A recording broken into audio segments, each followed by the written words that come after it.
Hello, welcome back to my channel. और आज हम डिस्कस करेंगे एक literary theory, formalism.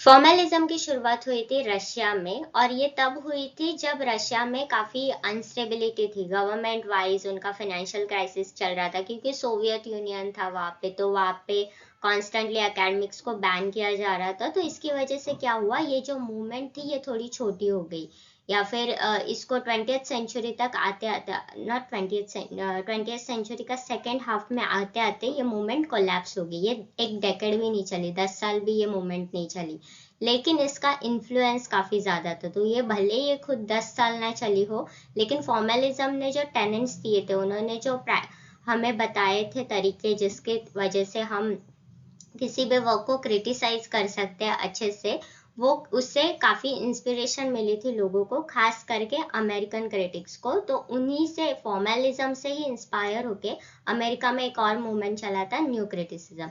New criticism क्या होता है, इस पे मैंने एक ऑलरेडी वीडियो बनाया है, मैं उसका लिंक डिस्क्रिप्शन में डाल दूंगी, आप उसको भी चेक कर लेना। तो न्यू क्रिटिसिज्म के वजह से क्या हुआ, जो ट्रेडिशनल क्रिटिसिज्म था वो चेंज हो गया। मैंने ऑलरेडी बिगिनिंग थियोरी वगैरह, मतलब जो भी पहले वाले थियोरीज है लिटरेरी क्रिटिसिज्म के, उस पर भी वीडियो बना है, मैं उसको भी डिस्क्रिप्शन में डाल दूंगी, आप उनको भी चेक कर लेना। तो ट्रेडिशनली क्या होता था, वो एक जॉनरा लेते थे, उसको क्रिटिसाइज करते थे। लेकिन रशियन फॉर्मेलिज्म ने ये बताया कि हमें बस एक टेक्स्ट की जरूरत है, आप उस टेक्स्ट को पढ़ो, उसका राइटर कौन है, हिस्टोरिकल बैकड्रॉप क्या है, ये सब जानने की कोई जरूरत नहीं है। आप फॉर्म देखो बस, इसलिए फॉर्मेलिज्म था। फॉर्म देखो, उसका स्ट्रक्चर देखो, आपको ये टेक्स्ट जो है वो समझ में आ जाएगा। न्यू क्रिटिक्स ने भी यही बात बोली थी, और उन्होंने अलग अलग टर्म्स इंट्रोड्यूस किए, जैसे अफेक्टिव फैलेसी हो गया, इंटेंशनल फैलेसी हो गया, हेरेसी ऑफ पैराफ्रेज हो गया, 7 टाइप्स ऑफ एम्बिग्विटी हो गया। ऐसे उन्होंने काफी सारे फ्रेजेस दिए थे जो फॉर्मेलिज्म से ही इंस्पायर होके मिले थे।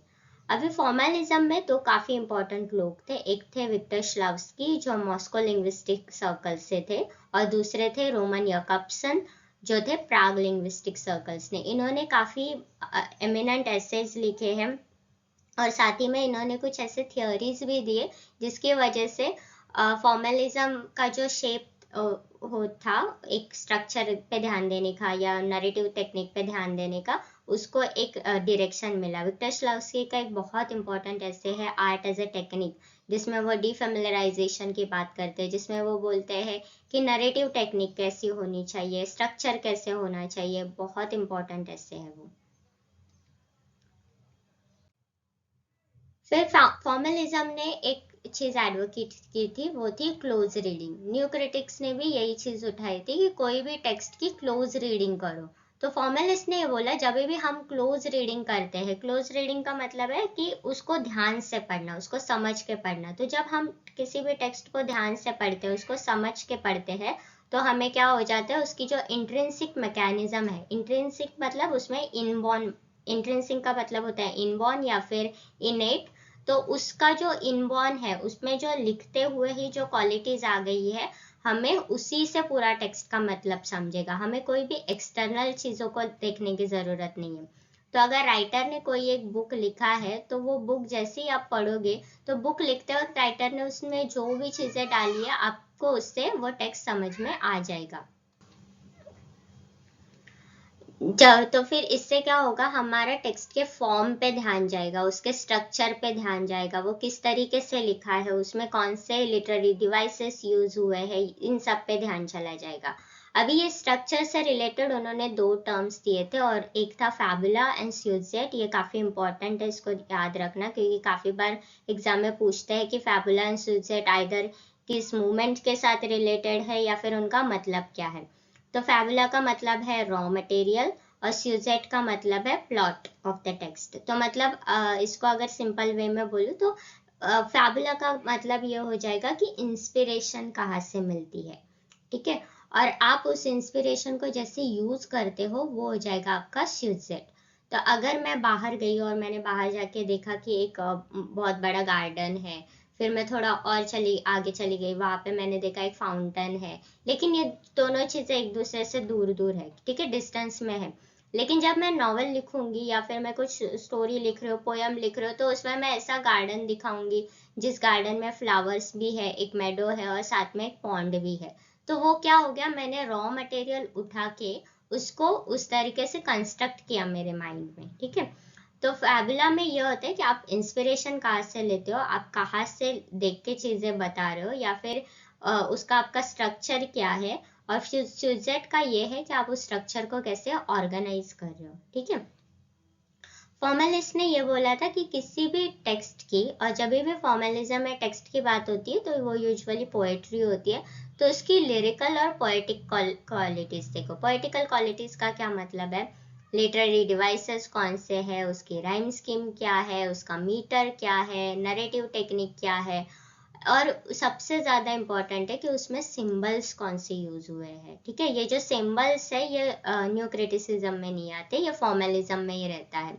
तो फॉर्मलिस्ट ने बोला था कि इन सब पे ध्यान दो, क्योंकि इन सब से क्या होगा, वो जो पोएट्री है वो और ज्यादा प्लेजरेबल मिलेगी, बनेगी, हमें वो पढ़ते वक्त खुशी मिलेगी, या फिर उसमें एक टोन आ जाएगी, तो इंटोनेशन की वजह से भी काफी इजी हो जाता है उसको समझना या फिर उसको एनालाइज करना। उन्होंने बोला था कि एक किसी वर्क को ले लिया तो फिर हम क्या कर सकते हैं, उसका स्ट्रक्चर निकाल सकते हैं। स्ट्रक्चर निकाल सकते हैं मतलब हम ये देखेंगे कि शुरुआत में कौन से लिटरेरी डिवाइसेस यूज हुए, तो फिगर ऑफ स्पीच कौन सा यूज हुआ है, पर्सोनिफिकेशन हुआ है क्या। तो फिर उसके वजह से एक बार क्या हो जाता है, उसका स्ट्रक्चर या फिर उसको एनालाइज करना काफी इजी हो जाता है, और एक बार उसका फॉर्म एंड स्ट्रक्चर निकाल लिया तो फिर हम क्या कर सकते हैं, उस टेक्स्ट को समझ सकते हैं। एंड बिकॉज ये स्ट्रक्चर्स तक जाता है, मतलब अगर मैंने एक घर बनाया सपोज, ठीक है, तो ये घर में फिर ये एक वॉल है, ये एक वॉल है, ये रूफ का ये है, और ये पूरा रूफ है, ये डोर है। तो फिर अगर मैंने इन सब को अलग अलग करके इनको एनालाइज किया कि ये वॉल कितने इंच की बनी है, या फिर इसमें कितनी ईंटें लगी है, इसमें कितना मसाला लगा है, तो इन सबको अगर मैं इंडिविजुअली करके समझूं तो फिर मुझे आसानी भी होगी और ध्यान रखना भी इजी हो जाएगा कि उसमें एक्चुअली कितना मटेरियल लगा, फिर उसका आउटपुट क्या था, वो इजीली समझेगा, ठीक है। लेकिन अगर वही मैं इस घर को ऐसे ही देखूं कि ओके ये घर है, फिर उस घर को देख के आप उसको एनालाइज करने लगो तो फिर थोड़ा टाइम लग सकता है। लेकिन बिकॉज फॉर्मलिस्ट इसको अलग अलग स्ट्रक्चर्स में पढ़ रहे थे, तो फिर उनके लिए क्या हो जाता कि एक टाइम पे एक ही लाइन पे फोकस होना होता था, एक लाइन पे एक ही स्ट्रक्चर पे ध्यान दे रहे थे वो लोग, तो उसकी वजह से उनको एनालाइज करने में इजी पड़ रहा था। एंड बिकॉज वो एक एक स्ट्रक्चर को लेके उसको एनालाइज करके समझ रहे थे, तो वो क्या कर देते थे, इन अ वे उसको पूरा स्क्वीज कर रहे थे, उसमें जितना भी समझने के लिए था वो सबको उन सबको निकालने की कोशिश कर रहे थे।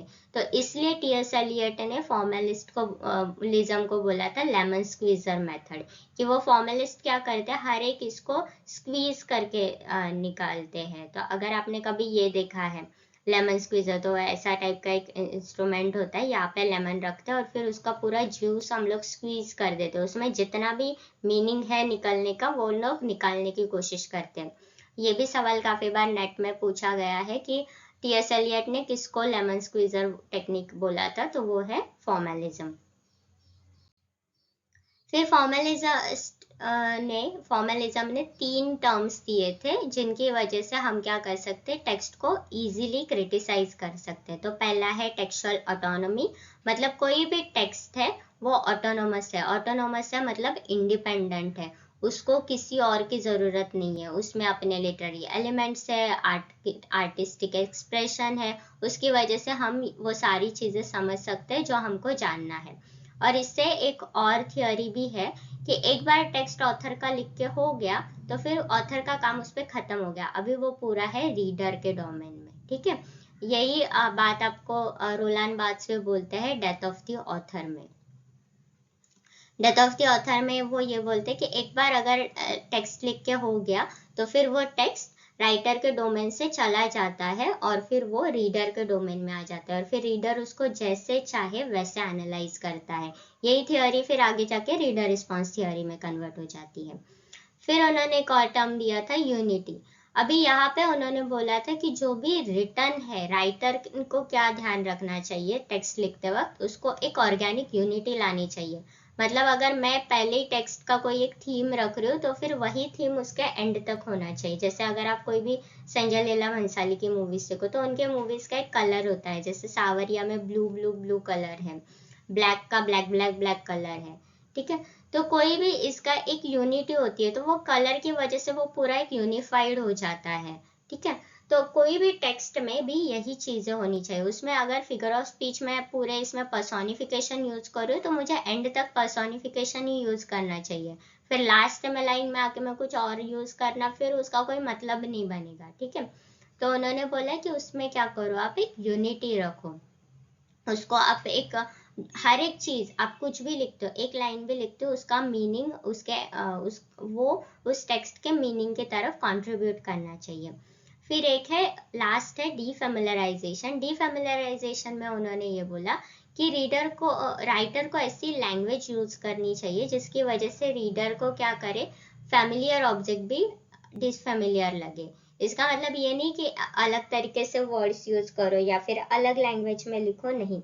इसका मतलब ये है कि अलग सिंबल्स यूज करो, इसलिए सिंबलिज्म इसमें काफी इंपॉर्टेंट हो जाता है कि I give you one example for this, कि किसी लड़की को ब्यूटीफुल बोलना, उससे को रोज से कंपेयर करना, लोटस से कंपेयर करना काफी कॉमन है, हमने काफी बार सुना है ये बातें। लेकिन जॉन कीट्स ने एक बार उनकी गर्लफ्रेंड के लिए एक लेटर लिखा था जिसमें उन्होंने अपनी गर्लफ्रेंड की ब्यूटी को टैलिस्मैन से कंपेयर किया था। टैलिस्मैन पता होगा आप सबको, वो तावीज होता है जो हम गले में पहनते हैं, ठीक है। तो किसी की ब्यूटी को टैलिस्मैन से कंपेयर करना, यहाँ पे मतलब इसका यह है कि एकदम मैजिकल ब्यूटी या फिर जादुई ब्यूटी की बात करो तो ऐसे कभी हुआ नहीं था, ऐसे कंपैरिजन कभी हुआ नहीं है। उन्होंने ऐसा एक सिंबल लिया जिसको हम कभी ब्यूटी से कंपेयर नहीं कर रहे, लेकिन फिर भी उन्होंने उसको कंपेयर किया, और फिर वो क्या हो जाता है, जब भी रीडर वो पढ़ता है तो फिर रीडर को भी वो पढ़ के काफी ये हो जाता है कि मतलब कुछ अलग तरीके से बोला उसने, ठीक है। तो डीफैमिलराइजेशन में क्या होता है कि ऐसे नॉवेल लिखो या फिर इस तरीके से सिंबल्स यूज करो जिनकी वजह से फैमिलियर चीजें भी डिफेमिलियर लगे, और जब डिफेमिलियर लगती है तो फिर रीडर को एक यूनिक एक्सपीरियंस मिलता है, उसको ऐसा लगता है कि वो एक नई चीज पढ़ रहा है, कुछ नया समझ रहा है उसमें से। इसमें विक्टर स्लावस्की का जो ऐसे है आर्ट एज टेक्निक, उसमें उन्होंने लियो टॉल्स्टॉय के एक नॉवेल का एग्जाम्पल दिया था। जब आप वो नॉवेल पढ़ोगे तो बिगिनिंग में आपको पूरी मतलब जैसे नैरेटिव हुआ है, आपको समझ में नहीं आ रहा कि ये नरेशन ऐसे क्यों होता है। वो तो आगे कुछ चैप्टर्स पढ़ने के बाद आपको रियलाइज होता है कि इसको एक्चुअली एक इंसान नहीं नरेट कर रहा है, इसको एक्चुअली एक हॉर्स नरेट कर रहा है। तो फिर अभी एक इंसान के देखने का तरीका और एक हॉर्स के देखने का तरीका, उसमें ऑब्वियसली डिफरेंस होता है। तो फिर इसकी वजह से क्या होता है कि इवन दो वो पूरी सीनरी डिस्क्राइब कर रहे हैं लेकिन हमको वो सीनरी भी नई लगती है, तो वहां पे क्या हो गया, डीफेमिलराइज हो गया वो। Okay, that was it for formalism. I hope आपको ये कंसेप्ट क्लियर हुआ। अगर आपको वीडियो अच्छा लगा तो प्लीज़ लाइक करना, कमेंट करना, चैनल को सब्सक्राइब करना, और हो सके तो अपने फ्रेंड्स एंड फैमिली के साथ भी इसको शेयर करना। Thank you.